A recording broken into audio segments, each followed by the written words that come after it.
What is up, y'all? It's your girl, Brand New, and I'm back in the building. And this time I'm back with a brief recap of Love and Hip Hop ATL. This is Season 7, Episode 13. Let's get off into it. It starts out with the stupid-ass girl. What's that girl name, y'all? Jasmine. And Sierra and just Brittany, they all sitting together talking about how Rashida gathered stupid ass Jasmine together. So Jasmine get to telling them how Kirk was always there for her until Rashida found out that, he had got her pregnant. And it's just like, duh, Jasmine, like, how the fuck did you feel that situation was going to end up? You just shouldn't mess with married men. You know what I'm saying? It is what it is. I guess it's going to be coming up that, Kirk's daughter, Kelsey, is going to be visiting baby Cannon. So, I mean, it is what it is. He don't want you. You need to move on. Stop doing all them fucking pop-ups. Sierra, your ass don't have a storyline, bitch. You ain't got no fucking storyline. Brittany, let me get on your ass. First off, get rid of that fucking hair. You look like Ronald McDonald. Second off, why the fuck you sitting up here talking about, well, I'm Team Jasmine. I don't give a fuck what nobody say now, and I don't care, and da-da-da-da. You don't know the bitch. You know what I'm saying? You don't know shit about her, and you sit up. How are you team her? Like, I swear this show is fake as hell. Because how the fuck is you on a bitch team that's a home wrecker? It's funny how women kill me with that. And I'm not just getting on Jasmine, you guys. Kirk is wrong as fuck, too. Matter of fact, Kirk's so wrong, he don't even deserve another chance. After all the stupid shit he's did. But I didn't like that fake ass shit that just Brittany was saying, well, I'm cool with her and she, she seems so cool. And girl, shut up. Okay, so the next thing that happened that I noticed, that's all I will be talking about. Sean, Garrett, and Karlie Red arguing on the bus. Karlie says that Sean is boring. I believe it. He looks boring. And then, Sean, why are you arguing with Karlie? Didn't you see this fucking show? Like, this show has been on for 7 seasons. And you didn't see how Karlie Red got down? Like, I'm sick of him acting like he's so annoyed with her. Like, so they going back and forth. They end up getting a fucking blowout on the bus.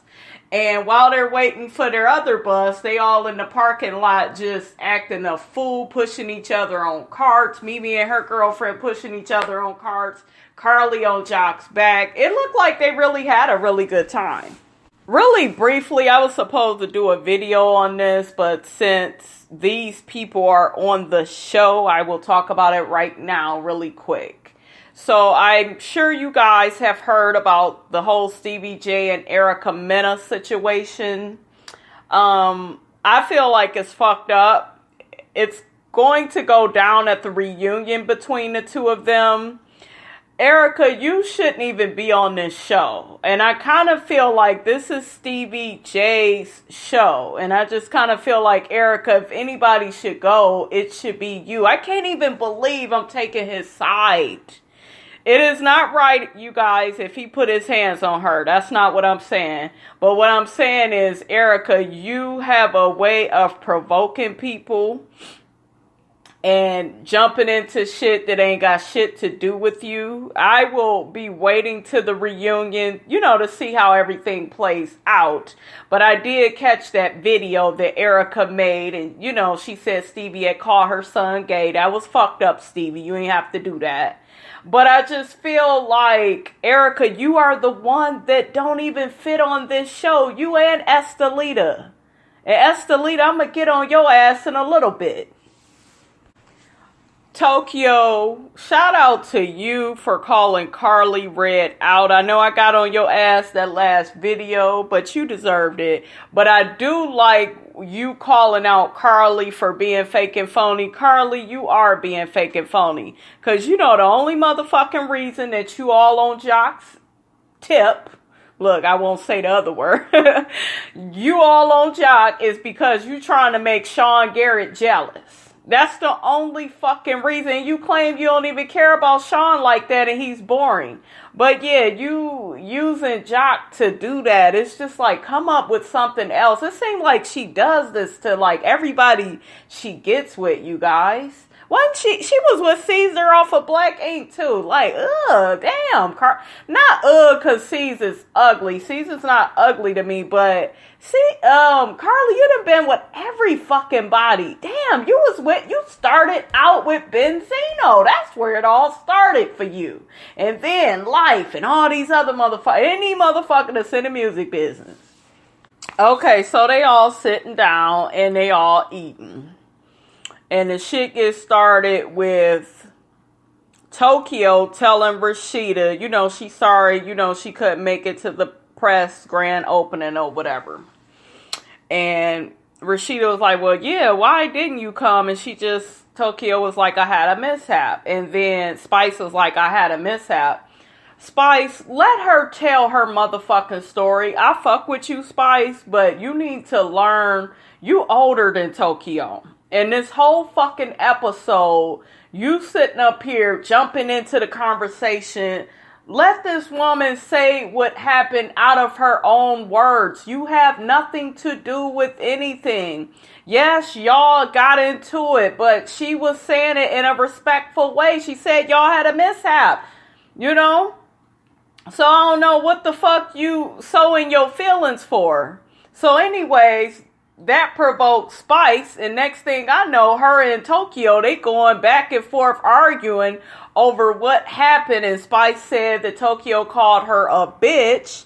Then Sierra puts 2 and 2 together that Karlie has been pumping Spice's head up with shit that Karlie has been telling her about. She been telling Spice about Tokyo. Karlie, you fucked up for that. You fucked up for that. You should not have been telling Spice what Tokyo has said about her, and you're her friend. And I get you cool with Spice, but it just seemed like you was just trying to get some shit going. I'm not with that, Karlie. You fucked up for that. I was kind of with you on the last episode of this. Now you are looking fake and phony, and you just trying to get shit going. Okay, so next thing I know, that motherfucking Tokyo all on the motherfucking ground. The motherfucking security guards trying to help her up. And then the next thing I know, Estellita and Sierra is getting into it for unnecessary reason, because Estellita calls Sierra a hypocrite and saying she's always in the middle of shit. Estellita, shut the fuck up. Yo non-talented ass. Bitch, just sit up there and be pretty. You don't want none of that woman. Y'all saw how Sierra did old girl. I forgot her damn name. Y'all know who I'm talking about. Y'all saw how she did her. She would fuck Estellita up. And Estellita, you got all this mouth. You arguing with motherfucking BK Keeley. That was that bitch name that Sierra fucked up. And Estellita, what is you, a $105? Like, she would beat the dog shit out of you. You talking all this shit. They got to carry her and Spice off. They all talking shit. Estellita talking about, well, Spice my friend. And she ain't your fucking friend. I'm sick of y'all. I am sick of y'all. Y'all just met each other. Next thing I know, Spice hops out of the fucking van again, trying to run up her and Estellita to fight Tokyo and Sierra. Ridiculous. Them motherfucking white people was looking at them like, if y'all get y'all motherfucking asses on out of here, you are not welcome to my motherfucking dude ranch. Next thing I noticed, honey, that motherfucking Karlie and BK get into it. BK was just asking Karlie, well, what happened? Well, what, you know, and Karlie, you getting all upset in your motherfucking feelings. Like, just say what happened. Mimi eating her fucking food. Mimi like, shit, I know how this shit go. Let me eat my motherfucking burrito. Okay, so after Karlie gets into it with BK, she's walking around Old Dude Ranch, runs into fucking Jock. Jock, you look a motherfucking fool in them fucking boots. But you had me laughing, though. Anyways, he asking her what's wrong, and she's just like, I'm just sick of all this. I gotta go through all this shit with my dad. And I'm just looking like, we ain't talked about your dad since the 3rd or 4th episode of the fucking show. And you've been bopping around carefree. Now all of a sudden some shit go down. They got your name attached to it. Your name is all over the shit. And you sitting up here with my dad and he's sick and he's just going through so much. Jock trying to listen to her, but honey, he keep farting from the motherfucking burrito. Jock, you's a stanky ass motherfucker. It gets her laughing and in a better mood. Karlie, you need to really grow up. I don't like you using your motherfucking dad as an excuse, because you the same motherfucking one that told us you didn't know him and you didn't get why you had to, you know, be the person to take care of him while he's sick. He ain't never really did nothing for you. And it's just like, girl, get it together. So the next part that I noticed that I actually appreciated was Mellisa giving Tokyo a teddy bear and pretty much trying to get her to calm down and, you know, just try to admit that she was wrong as well for hitting Spice with her purse. And Tokyo is mainly telling Mellisa, like, man, this girl took me back to how I used to be. I'm not trying to be that person no more. You know, she took me all out of character. And I'm mad at myself that I let her take me all out of character. I understand how Tokyo feels 100%. I've been there myself. Not probably in no situation like this. But, you know, like, people trying to take you out of character and, you know, and you didn't work so hard to change. I understand that. And I just feel like Tokyo is younger than Spice. And I feel like Spice should be the more mature one. And Spice, you have showed your ass. You kept talking about that girl's weight. Tokyo was telling Mellisa about, you know, that was a trigger. You know, she kept talking about her weight and she was like, I don't give a fuck. And I think you do care, Tokyo, but you want to put on that tough face, and that's fine. And Tokyo also mentioned that there's a lot of big girls out in the world. They look up to her, you know, and she wants to represent for them. I understand that. But at the same time, I just feel like her and Spice, they need to just work the shit out. Because y'all sitting up here fighting each other over some nigga that's trying to fuck both of y'all. That's trying to be in both of y'all face. Because Tokyo, you talking about Tobias still calling you. He's still trying to feed your head with bullshit. He ain't serious about you if he trying to get with Spice, and Spice, he ain't serious about you if he's still calling her. Like, both of y'all playing y'allself for this dude, and it's not cool. Tokyo and Spice, they end up getting them together. They got them between this big ass table. I guess they don't, you know, they want to put some distance between them, honey. It looked like Tokyo would jump over that motherfucker and get right to Spice, honey. I got my money on you, Toke. Anyways, they work out their situation, you know, after talking to Rashida, because Rashida left them alone. And Spice end up saying, you know, she gonna be the bigger person, and as long as Tokyo don't call her a bitch, and Tokyo did call her a bitch, but not in a malicious way. That's just how Tokyo speak. And Spice, you know, she wasn't feeling that. And then Tokyo's like, well, shit, you say a lot of shit I don't like either, and I don't understand, so what's the point? She said, if I call you a bitch, just call me a bitch back, you know. And that's how that went. They not cool, but they aight.